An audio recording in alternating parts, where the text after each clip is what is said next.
আজকে আমরা আপনাদের আইস সল্টেড লাটে বা ফ্র্যাপেজ যেটা বলা হয় সেটা তৈরি করে দেখাচ্ছি। সো আজকে আমাদের প্রথমত যে জিনিসটা লাগবে, আমরা জানি আইস ব্লেন্ডেড কফির ক্ষেত্রে সর্বপ্রথম লাগবে কি আইস। আইস কিউব নিতে পারো, ক্র্যাশ করে নিতে পারো, বোথ আর আইস কিউব দিব। এখন আমাদের দরকার হচ্ছে এখানে সল্টেড সস ইউজ করতে, মিল্ক পরে আমরা 30 ml কি দিব, ক্যারামেল। এখন মিল্ক লাগবে, রাইট?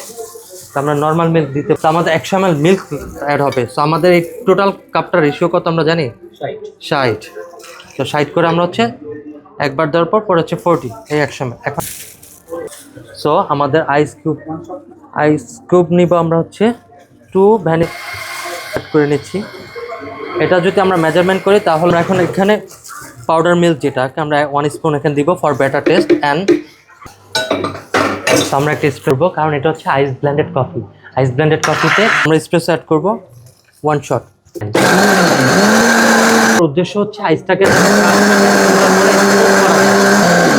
ব্লেন্ড করতে হবে যাতে কোনোভাবে এটা গেস মুখের সাথে আইস কোনোভাবে না আসে। সো আমরা এটাকে ডেকোরেটের জন্য, এটা বেটার টেস্টের জন্য। সো আমরা এখন এটাকে